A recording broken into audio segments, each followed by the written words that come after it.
Hi, I'm Zach. Welcome to Tech Talk. Today we got Luke today, and this week we're going to talk some tech. So our first topic is Pebble, smartwatches in general. Do you know much about smartwatches? No, actually, I don't know too much about it. Can you explain it? Yeah, so smartwatches, they do a lot more than just tell time. They extend the functionality of your phone. So other than just receiving text messages and stuff, there is actually a whole app ecosystem for the watches. So basically anything your phone can do, the watch can do as well, Really? including ordering pizza, which is actually kind of funny because you can order pizza with this and track your order on the while it's on your way to your dorm. Wow.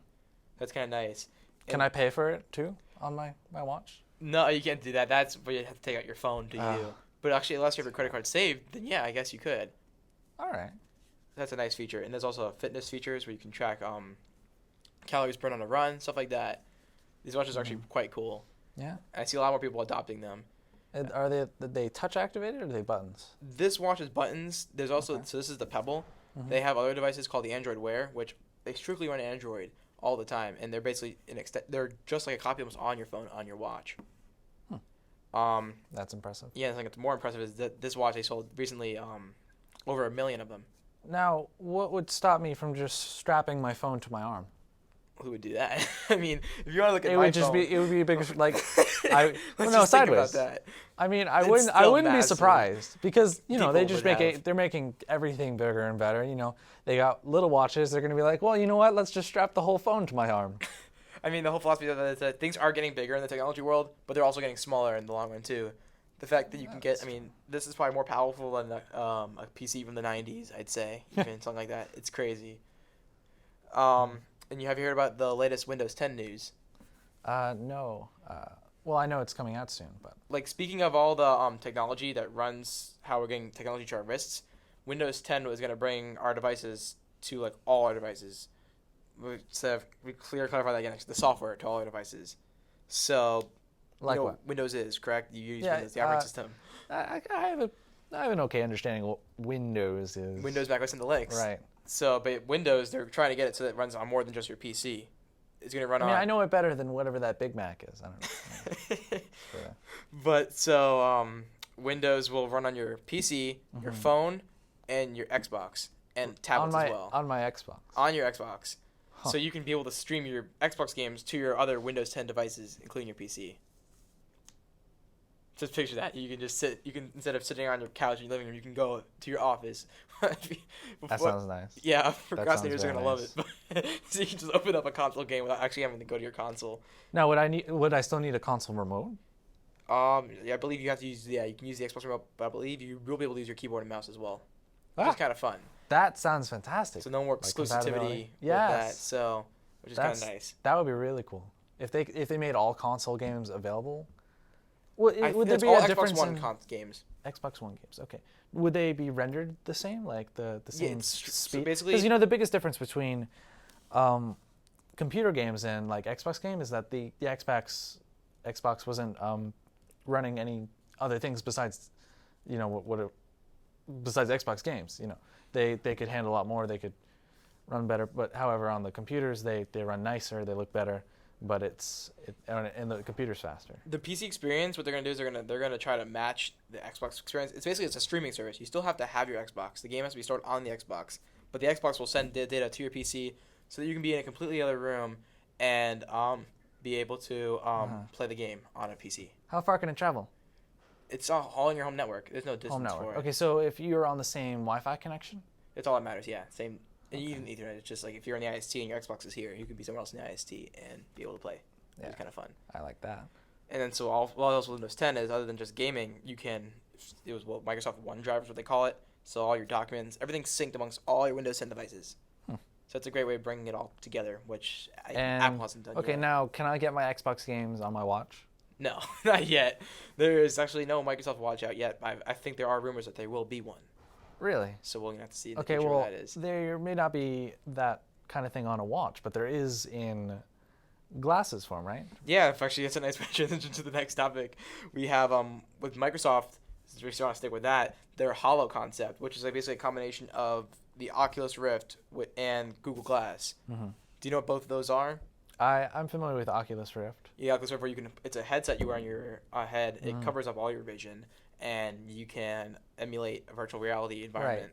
Right. And, Yeah, I'm looking forward to improvements in that. and then the cool thing with Google Glass is you're still using your normal environment, but it has a corner of your vision reserved for that virtual space. And with Microsoft Hollow, it's basically going to take both those and mash them together, where you will have your virtual reality mixed in with actual reality at the same time, where they both interact. It's a mixed reality, if you want to put it like that. Sounds dangerous. It can be. I mean, there's even an example with Minecraft where you can have a TNT block blow up an actual wall in your house, which you'd see the explosion, you'd see things break up. And there's going to be like a lot of people walking into walls. I feel like it could be an issue. There's a lot of ethics that have to be coded into this to figure out how that's going to work out.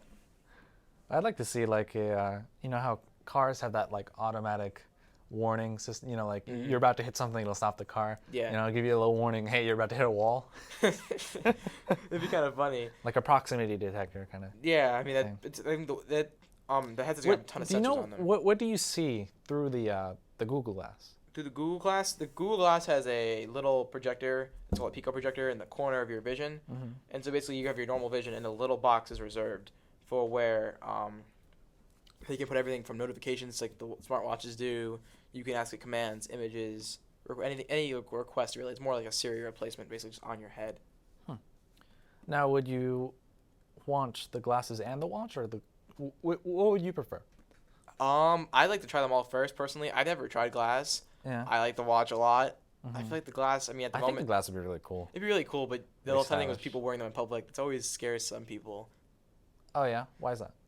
A lot of privacy issues with the Google Glass with the camera on it and stuff. Yeah, and it looks true. But I mean, you can do that with anything. Yeah, so it's a whole big thing. You can do that with the watch, I'm sure. Not with this one. Well, not with that one, but the other ones. But there are ones that will. Yeah, a lot of Android Wear devices will. Do you know about the 3D printing lab here at the school? Correct. Yeah. At the Detroit Auto Show, they had a 3D printed car. Okay. By Locomotors. Do you know how heavy it was? What? Heavy. No, I don't know the exact number for sure, but the fact that they can print a car is pretty amazing. It's definitely a step in a new direction. I mean, here you can print anything out of plastic, but nowadays there's other printers that print more than that. Was it printed in regular 3D printing plastic, or was it printed in a different type of material? I believe it was printed in the same material that our printers actually use here. Maybe some stronger form of it. Stronger form. I'd like to see it printed in that. I know they have that wood plastic. I think that would look cool on a car, specifically. Yeah, that'd be pretty awesome. They also print, food, organic tissue. I know they're printing like organs even just to test around with. And wait, organic tissue? I'm not sure if it's organic or not, but I know they're able to simulate organs. I'm not sure if they're usable or not, but that's pretty awesome. Would I be able to get a 3D printed liver? I'm not sure. Transplant? Enough for you to get it, but enough where a doctor can print it. Like I know there was a situation where they were able to 3D print. I think it was an infant's heart, so that they can study it. So when they went to surgery on the infant's heart, they were able to find out exactly how they were going to go in and get it successfully done. No, I'm imagining like a plastic heart. Is it? I'm not sure. The printers can print a ton of material nowadays. So it's not usually plastic. It could be like some what sort are the of materials? gelatin. Gelatin. And I know you said they could print food. Yeah, sugars are printable. They even have Nutella printers. Now the sugar, crazy. all that stuff that's printed has to be pre-put into the machine. Yes.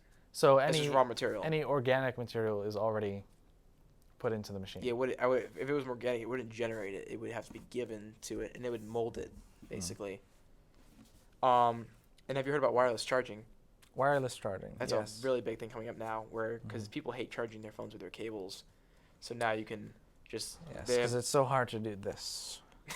It's just inconvenient. People are lazy in this world.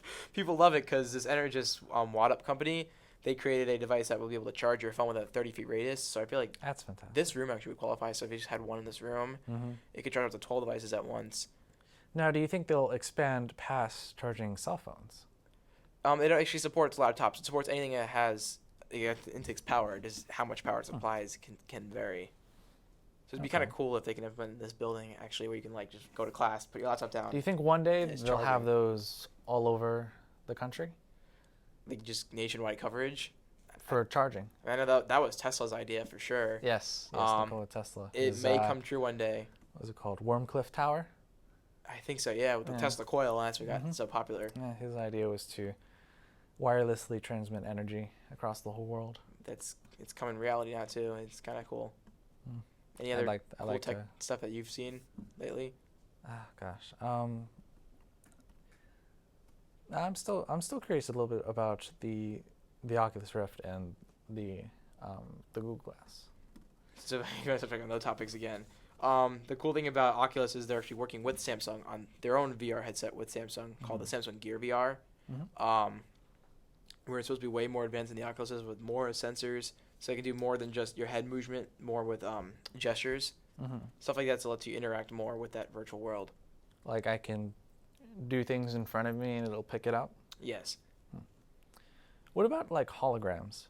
Hologram technology is actually getting pretty great recently. You know what's new technology that's really cool? Smart glass. Smart glass. Have you heard anything about that? No. It's I forget the company's name, but it's basically like a thin, or it's usually, I think it's a thin sheet of glass that has like a computer in it, and you can, if you've ever seen like a Marvel movie, they have like the moving the pictures around. And yeah. It's all these sci-fi really things cool. are coming real. We got the Yeah. Star Trek and then the glass. Stuff like that, and more technology changes are coming soon in the future. So You mean like the communicator for Star Trek? Yeah, that's basically what this is. And then the glass. It's all becoming reality, and we'll keep seeing more of it as it comes. So it was a great talk for this week. Oh, yeah. Next week we'll talk about more tech, see how the future takes us. I'm Zach. This is Luke, and we'll see you guys next week. All right. Thanks.